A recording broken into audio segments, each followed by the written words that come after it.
오늘 우리에게 주시는 하나님의 말씀은 역대상 17장 1절부터 15절까지 말씀입니다. 구약 성경 역대상 17장 1절부터 15절까지 말씀입니다. 함께 봉독하시겠습니다.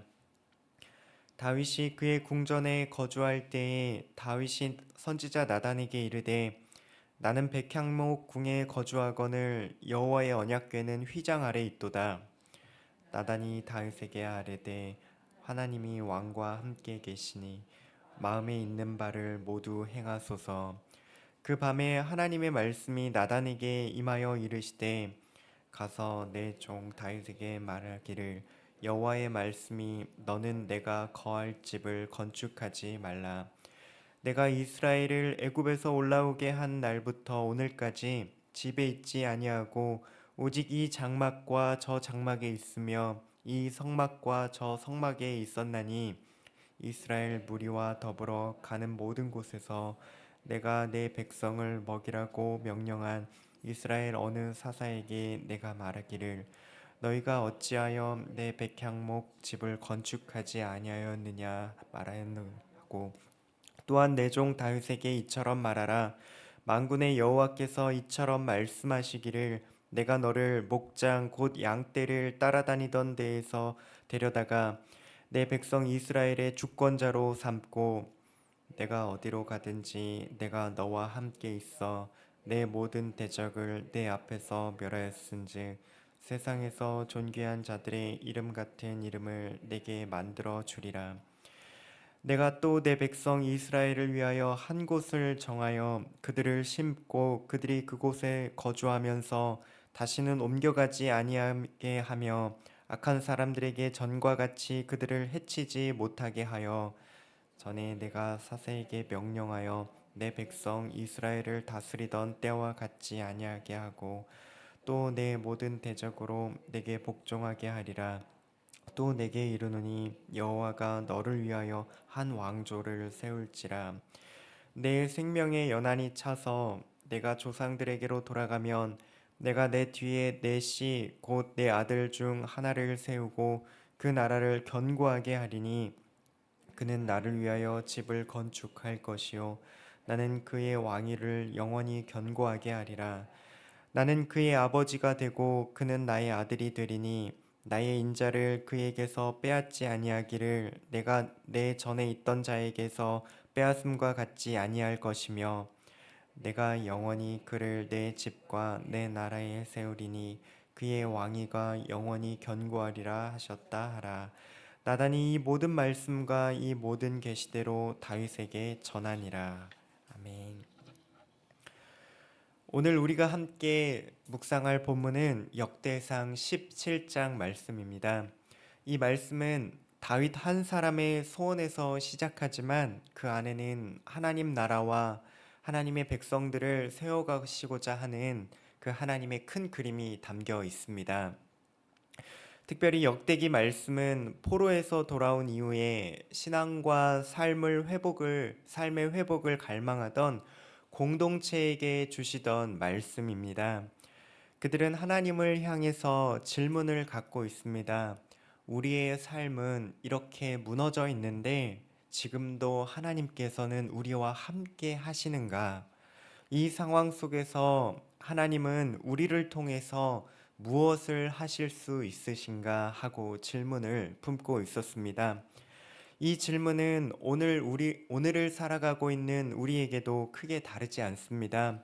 삶의 여러 가지 문제와 씨름하며 때로 좌절하기도 하고 낙심하는 우리의 삶 속에도 하나님께서는 함께하고 계시는가? 하나님은 우리를 포기하지 않으시는가? 하고 신앙적인 질문이 자주 떠오르게 됩니다. 오늘 본문 속에는 하나님께서 주시는 응답이 있습니다. 이 시간 말씀을 통해서 우리에게 먼저 찾아오셔서 우리를 하나님의 사람으로 세워가시는 그 하나님의 은혜에 대해서 함께 살펴보도록 하겠습니다. 다윗은 지금 왕이 되어서 백향목 궁에 살고 있었습니다. 반면에 하나님의 언약궤는 여전히 장막 안에 있었습니다. 아마도 다윗은 자신의 그 웅장하고 화려한 궁에서 나와서 하나님 앞에 예배하러 나아갈 때마다 마음이 무거웠을 것 같습니다. 특히나 역사적으로 볼 때 고대에는 성전의 크기가 곧 자신이 섬기는 신의 능력과 지위를 나타낸다라고 생각을 했습니다. 성전이 크고 웅장할수록 더욱더 높은 신이고 능력이 많은 신이다 이렇게 생각을 했지요. 그래서 이집트에 가면 피라미드라든지 고대 그리스 로마의 신전터를 가면 어마어마한 규모를 자랑하는 것을 볼 수 있습니다. 다윗도 당연히 자신이 섬기는 하나님, 그 전능하신 하나님의 이름을 위한 그 성전이라고 한다면 다른 그 어떤 이방 신전들보다도 더 크고 아름다워야 하지 않을까 생각했을 것입니다. 그런데 하나님은 다윗의 소원에 이렇게 응답하십니다. 4절에서는 너는 내가 거할 집을 건축하지 말라 이렇게 말씀하십니다. 또 5절과 6절에서 보면은 하나님은 애굽에서 자기 백성을 구원하시던 그 날로부터 지금까지 성막, 텐트 안에만 계셨다라고 말씀을 하시는데요. 하나님은 단 한 번도 백성들에게 금과 백향목으로 지은 그 어떤 화려한 성전을 지어달라라고 요구하신 적이 없으십니다. 내가 언제 이런 거 지어달라고 말한 적이 있느냐? 이런 것이 없다고 내가 하나님이 아니었던 적 있느냐라고 반문하고 계십니다. 이러한 하나님의 말씀을 통해서 우리가 배울 수 있는 첫 번째 교훈이 있습니다. 우리가 먼저 하나님께 잘 보여야 하나님을 만날 수 있는 것이 아니라 하나님께서 먼저 우리에게 항상 찾아오시는 분이라는 사실입니다.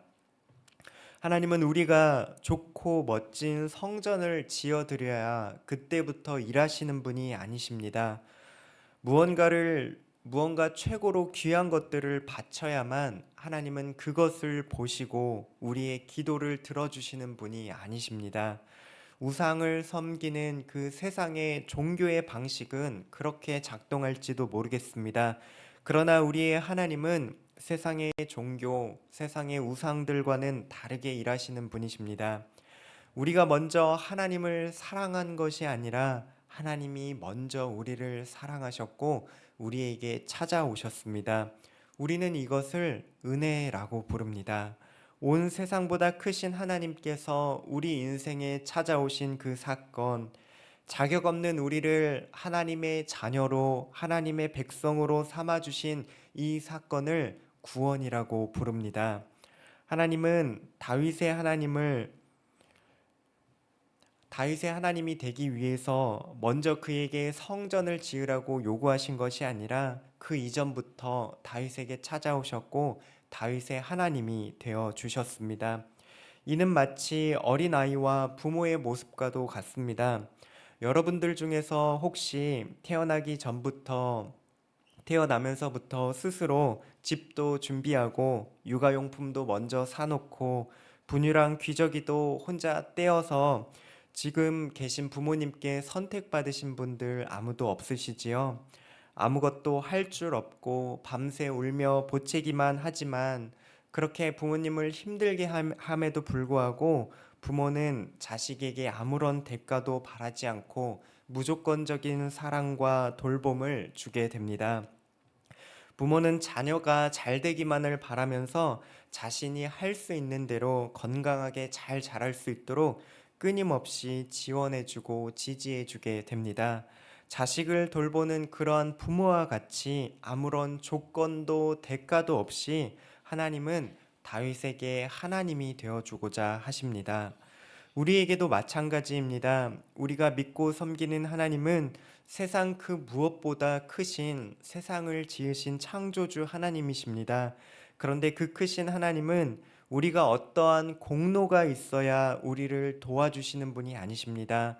그냥 우리를 먼저 사랑하시기로 결정하셨고 아무 조건 없이 우리를 택하여서 우리를 하나님의 자녀로 삼아 주셨습니다. 하나님은 지금도 일터와 가정에 그리고 우리의 마음 가장 낮은 자리에 깊은 아픔이 있는 자리에 우리를 향하여서 먼저 찾아오시는 분이십니다. 우리를 회복시켜 주시고 우리를 세워 주시고 싶으신 그런 마음을 갖고 우리를 바라보고 계십니다. 사랑하는 성도 여러분, 오늘 이 새벽에 우리에게 먼저 찾아오시며 기다리시는 그 주님 앞에 기도로 나아가시는 복된 시간 되시기를 축복합니다. 하나님은 다윗에게 집을 지어달라고 말씀하지 않으셨습니다. 오히려 하나님께서 다윗에게 먼저 찾아가셔서 다윗의 하나님이 되어 주셨는데요. 그렇다면 하나님께서는 어떻게 하나님의 집을 세워 가실까요? 두 번째 교훈입니다. 하나님은 건물이 아니라 사람을 세우시는 분입니다. 7절 말씀에서 다윗을 어떻게 하나님께서 부르셨는지 말씀하고 있습니다. 세상 사람들은 별 볼 일 없게 여기던 그 목동이었던 다윗을 하나님께서 부르셔서 이스라엘의 주권자로 삼아 주셨습니다. 그러고 나서 8절을 보면 내가 어디로 가든지 내가 너와 함께 있어서 내 모든 대적을 내 앞에서 멸하였은즉 세상에서 존귀한 자들의 이름 같은 이름을 내게 만들어 주리라 이렇게 말씀하십니다. 다윗이 어디를 가든지 함께 하셨기 때문에 다윗이 존귀함을 얻게 되었다라고 말씀하고 계십니다. 앞서 살펴본 것처럼 하나님이 다윗에게 바라는 것은 어떠한 멋지고 화려한 건물이나 성전을 지어주는 그런 다윗의 모습을 바라신 것이 아닙니다. 다윗이라는 그 한 인생이 하나님과 함께할 때 하나님으로 말미암아 존귀하게 세워지는 것을 기대하고 원하셨습니다. 성전 건물보다도 다윗이라는 한 사람을 택하시고 빚어가시고 그를 통해서 하나님의 뜻과 계획을 이루어 가시고자 하셨습니다. 구체적으로 하나님께서는 다윗에게 이러한 약속을 주셨습니다. 10절 하반절을 보면 또 내게 이르노니 여호와가 너를 위하여 한 왕조를 세울지라 이렇게 말씀합니다. 다윗을 위하여서 한 왕조를 세우시겠다라고 말씀을 하시죠. 여기서 왕조라고 번역한 히브리어 표현은 베이트라는 단어인데요. 원래는 집이라는 뜻입니다. 베델 하면 하나님의 집이라는 뜻이죠. 베이트 엘 이것의 합성어입니다. 여기서 왕조라고 번역한 이 표현이 바로 집이라는 뜻을 가지고 있습니다. 문자적으로 보면 하나님은 지금 다윗을 위해서 그 왕조, 직접 집을 지으시겠다라고 말씀을 하십니다. 다시 말해서 하나님께서 다윗에게 세워주고자 하는 집은 눈에 보이는 건물이 아닙니다. 하나님의 약속을 신실하게 믿고 따르는 언약 백성들, 바로 그들이 하나님의 집이요 하나님의 성전이었습니다. 이 약속은 어떻게 이루어지게 되었을까요? 다윗의 자손으로 오신 예수 그리스도를 통해서 궁극적으로 이루어지게 되었습니다. 모퉁이돌 되신 예수님과 하나 되게 하시는 성령 안에서 하나님을 믿는 우리가 하나님의 집, 하나님의 왕조, 하나님의 나라, 하나님의 성전이 되었습니다. 하나님이 거하시기 원하시는 그 집은 크고 화려한 성전이 아니라 그분과 동행하며 말씀에 순종하는 그분의 백성들, 바로 우리 자신이 바로 하나님의 집입니다. 믿음으로 살아가는 사람, 바로 그 사람이 하나님의 집이요 하나님 나라의 기초가 되었습니다. 사랑하는 성도 여러분, 하나님은 세상 앞에서 우리가 때로 부족해 보일지라도 연약해 보이는 우리 한 사람 한 사람을 세워주시고 회복시켜 주시기를 너무나도 원하십니다.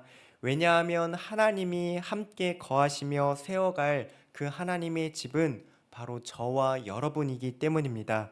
말씀에 반응하는 인생이 바로 이 시대에 하나님이 거하시는 처소입니다. 우리는 겉보기에 화려한 성전은 하나님께 지어드릴 수 없을지 모르겠습니다. 그러나 하나님은 믿음으로 살아가는 우리를 통해서 우리 안에 거하시며 그분의 하나님 되심을, 하나님의 영광을 세상 가운데 드러내시고자 하십니다. 바로 이 은혜를 기억하며 오늘 하루 나 자신을 하나님의 집으로 내어드리고 나의 삶 속에 하나님의 임재를 담아내는 사람으로 살아가시기를 소망합니다. 하나님께서 힘겨운 우리의 삶의 고비마다 우리를 일으켜 주시고 주님의 자녀답게 살아갈 수 있도록 우리에게 힘 주실 것입니다. 함께 기도하시겠습니다. 하나님, 오늘도 우리와 함께하여 주시고 우리에게 인도하여 주시니 감사합니다. 우리는 하나님 앞에서 아무런 공로 없고 자격 없는 죄인입니다. 저희는 때때로 우리의 삶이 너무나도 초라하고 연약해서 하나님이 우리 안에 거하시기에는 너무나도 부족하다라고 느낄 때가 참 많습니다. 그러한 우리 인생에 온 세상보다 크신 하나님께서 먼저 찾아와 주시고 주님의 백성 삼아 주시고 자녀라고 불러 주시니 주님께 받은 모든 은혜가 너무나도 크고 감사함을 고백합니다. 주님, 오늘 하루 주님 앞에 서서 우리를 맞아주시는 하나님께 우리의 삶의 모든 자리를 내어드립니다.